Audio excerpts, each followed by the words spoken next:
Good evening. आप देख रहे हैं बियॉन्ड द हेडलाइंस, जहां हम बात करते हैं सुर्खियों से हटकर और खबर की तह तक जाकर। सबसे पहले अब तक की हेडलाइंस। जम्मू कश्मीर यूटी में मॉस्क्स का सर्वे हुआ शुरू, कई कश्मीरी नेताओं ने उठाए सवाल। शिक्षा विभाग ने फिर बढ़ाई जम्मू में सर्दी की छुट्टियां, अब 17 जनवरी तक सभी स्कूल रहेंगे बंद। जम्मू कश्मीर सरकार ने 40 ऑफिसर्स को रिपब्लिक डे सेलिब्रेशन ड्यूटी पर भेजा, अलग अलग सरकारी विभागों से हैं सभी अधिकारी। जम्मू कश्मीर एलजी और सीएम ने आर्म्ड फोर्सेस वेटरन्स डे पर सभी शहीदों, पूर्व सैनिकों और वीर नारीज के बलिदान और योगदान को याद किया। जम्मू कश्मीर में धूमधाम से मनाई गई मकर संक्रांति और शततिला एकादशी, एलजी और सीएम ने दी बधाई। जम्मू में शीतलहर तोड़ रही रिकॉर्ड, 17 जनवरी से बारिश के आसार। और अब खबरें विस्तार से। मेरे साथ होंगे मेरे सीनियर सहयोगी दीपक हजूरिया। जम्मू कश्मीर यूटी में मस्जिदों के सर्वे शुरू हुए हैं, जिस पर दीपक जी कई कश्मीरी नेताओं ने सवाल भी उठाए हैं, आपत्ति जताई है। देखिए आकांक्षा, ये एक बड़ी चीज है। कश्मीर में करीबन 1025 कुल मिलाकर मस्जिदें हैं, छोटी बड़ी सभी मस्जिदें। इसमें सबसे बड़ी जो है वो जामिया मस्जिद है, जो 3300 स्क्वायर फीट में फैली हुई है श्रीनगर में।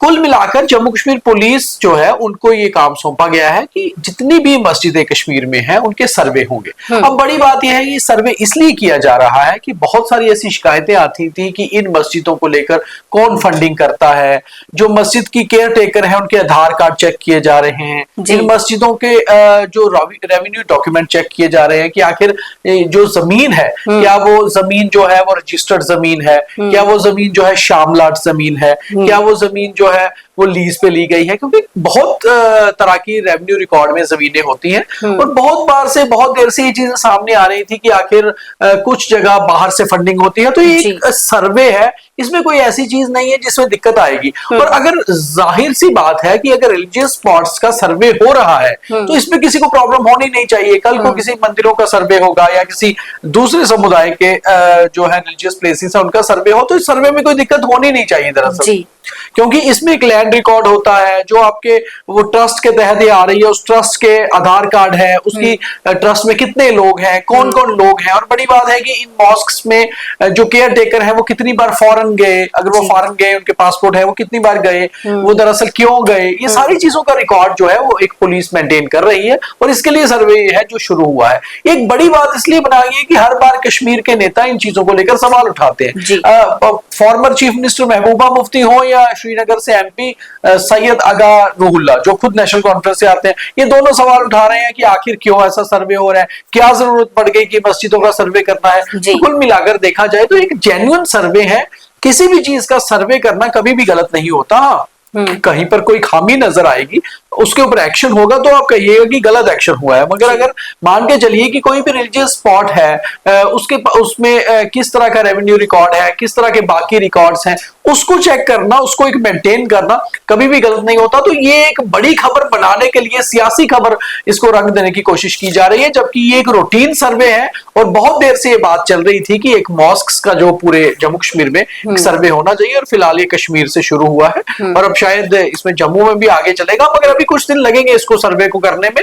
मगर कुल मिलाकर जो सरकारी एजेंसीज हैं, खासतौर पे जम्मू कश्मीर पुलिस के कुछ हमारे सोर्सेज से बात हुई, उनका कहना था कि रूटीन सर्वे है, क्योंकि ये काम जम्मू कश्मीर पुलिस को सौंपा गया। और नॉर्मली जो वेरिफिकेशन होती है वो पुलिस को ही सौंपी जाती है, क्योंकि सीआईडी विंग होता है, बाकी होता है। तो जैसे एक नॉर्मल सर्वे होता है वेरिफिकेशन का, वैसा ही ये भी सर्वे किया जा रहा है। जी। तो वहीं जम्मू में बढ़ती सर्दी के चलते शिक्षा विभाग ने समर जोन की जो छुट्टियां हैं वो बढ़ा दी हैं। अब 17 जनवरी तक स्कूल बंद रहेंगे। दीपक जी। जी बिल्कुल आकांक्षा, ये जम्मू के लिए आज बड़ी खबर है। जैसे शुरू में सुबह आपने भी एक स्टोरी की थी कि आखिर क्या छुट्टियां शाम तक बढ़ेंगी, और हमें उम्मीद थी, हमें लग रहा था, कुछ सोर्सेज भी हमारे थे एजुकेशन डिपार्टमेंट में, उन्होंने पहले ही कहा था कि छुट्टियां जो 15 तक रखी गई हैं, 14 तक यानी कि आज तक रखी गई है, इसको एक्सटेंड किया जा सकता है। और आपको याद होगा जब आखिरी बार हमने ये छुट्टियां 11 से लेकर 14 तक हुई थी, तब भी यही बोला गया था कि 14 तारीख को एक बार वापस में देखा जाएगा कि आखिर अब टेम्परेचर कैसा है, अब मौसम कैसा है, उसी हिसाब से नेक्स्ट डिसीजन लिया जाएगा कि एक्सटेंड करनी है या नहीं। तो फाइनली एक्सटेंशन मिली छुट्टियों को, सही भी है। 11 तारीख को जब पहले एक्सटेंशन मिली थी तो उस समय टेम्परेचर 7 से 8 डिग्री था जम्मू का, जबकि आज टेम्परेचर जो है 4 से 5 डिग्री है जम्मू। तो सर्दी बढ़ी है और आज बहुत ज्यादा सर्दी है, और ऐसे ही आगे भी मौसम विभाग का जैसे कहना है कि सर्दी बढ़ेगी कुछ दिनों में। तो ठीक किया गया है, क्योंकि बहुत छोटे छोटे बच्चे हैं, सुबह स्कूल जल्दी लगता है, उठने में दिक्कत होती है, और कहीं ना कहीं ऐसे मौसम को देखते हुए छुट्टियों का फैसला एजुकेशन डिपार्टमेंट ने बहुत सही लिया है। जी बिल्कुल। तो वहीं जम्मू कश्मीर सरकार ने 40 ऑफिसर्स को रिपब्लिक डे सेलिब्रेशन ड्यूटी पर भेजा है। अलग अलग सरकारी विभागों के हैं ये सभी अधिकारी। तो दीपक जी, क्या कुछ डिटेल्स है इनको लेकर? देखिए, एक रूटीन प्रोसेस होता है आकांक्षा, जब भी 26 जनवरी या 15 अगस्त होता है उससे पहले जो सरकारी कार्यक्रम होता है, अल्टीमेटली उसमें एक डिपार्टमेंट इन्वॉल्व नहीं होता। जैसे मान के चलिए कि एजुकेशन डिपार्टमेंट है, हेल्थ डिपार्टमेंट है, फायर ब्रिगेड है, पुलिस है। पुलिस का ओवरऑल काम तो सिक्योरिटी का रहता है, मगर उसके अलावा अरेंजमेंट्स भी होते हैं। तो अरेंजमेंट्स के लिए अलग अलग डिपार्टमेंट्स के ऑफिसर को रखा जाता है। तो इस बार 26 जनवरी के लिए 40 ऑफिसर्स की एक लिस्ट तैयार की गई है जो विभिन्न विभागों से हैं। उन सबको आज से लेकर 26 जनवरी तक अब अपने रूटीन काम से हटकर उन्हें स्टेडियम का जो मेन, क्योंकि 26 जनवरी का सेलिब्रेशन मेन जम्मू में रहता है, विंटर कैपिटल जम्मू है, तो यहाँ पर होना है मौलाना आजाद स्टेडियम में। तो वहां पर जो तैयारियां हैं उसको लेकर वो कल से काम शुरू कर देंगे, और वैसे ही मौलाना आजाद स्टेडियम में स्पोर्ट्स एक्टिविटी बंद करके अब वो पूरी तरह से स्टेडियम जो है सिक्योरिटी के तहत है, वहां सिक्योरिटी सेटअप रहता है, उसके साथ साथ बाकी तैयारियों का भी जायजा होता है। तो आज से लेकर ये ऑफिसर्स जो है डिप्यूट कर दिए गए हैं, और 26 जनवरी तक जो कार्यक्रम मेन होना है उसकी तैयारियों में अब ये लग जाएंगे। जी बिल्कुल। तो वहीं जम्मू कश्मीर के एलजी मनोज सिन्हा और सीएम उमर अब्दुल्ला ने आर्म्ड फोर्सेस वेटरन डेज पर सभी शहीदों को, पूर्व सैनिकों को और वीर नारीज के बलिदान को और योगदान को आज याद किया है। दीपक जी, क्या कहेंगे आप इस पे? आकांक्षा, 10 सालों से ये मनाया जा रहा है। इससे पहले आर्म्ड फोर्सेस स्पेशल जो आर्म्ड फोर्सेस वेटरन्स डे नहीं होता था। आज 10th armed forces veterans day है जम्मू कश्मीर में। इससे पहले कल जैसे 15 जनवरी है तो 15 जनवरी को आर्मी डे होता है।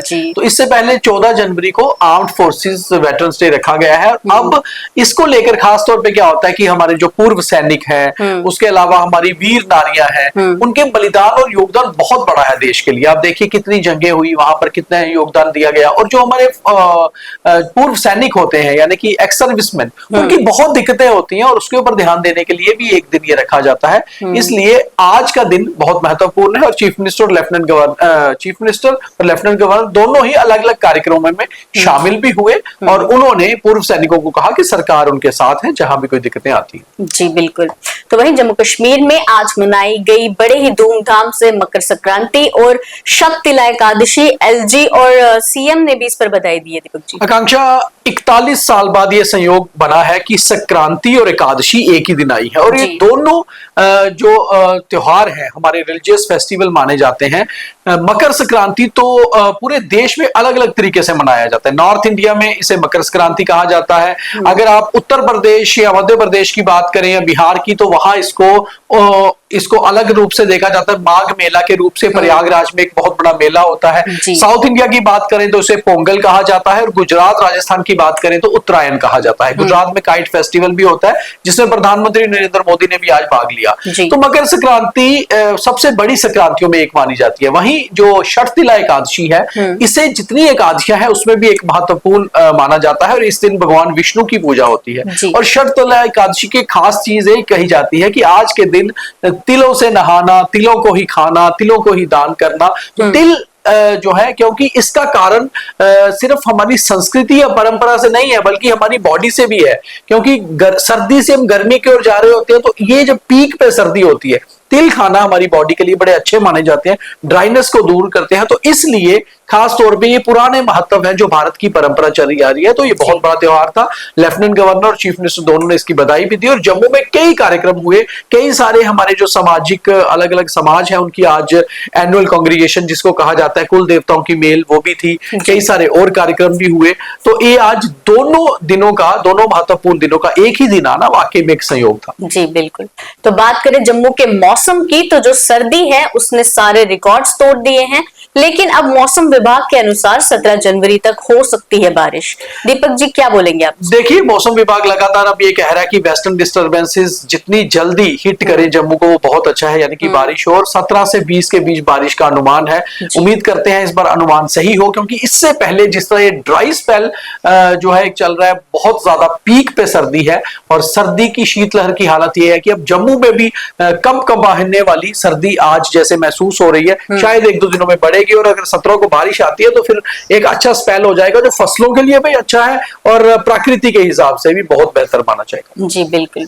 तो ये थी अब तक की खबरें और अब थॉट ऑफ द डे। डिग्रियां तो तालीम के खर्चे की रसीदें हैं, इल्म तो वही है जो किरदार में झलकता है। तो ये था आज का थॉट और आज का बीटीएच। बाकी तमाम खबरों के लिए देखते रहे न्यूज़ रूम 24 आवाज। जय हिंद।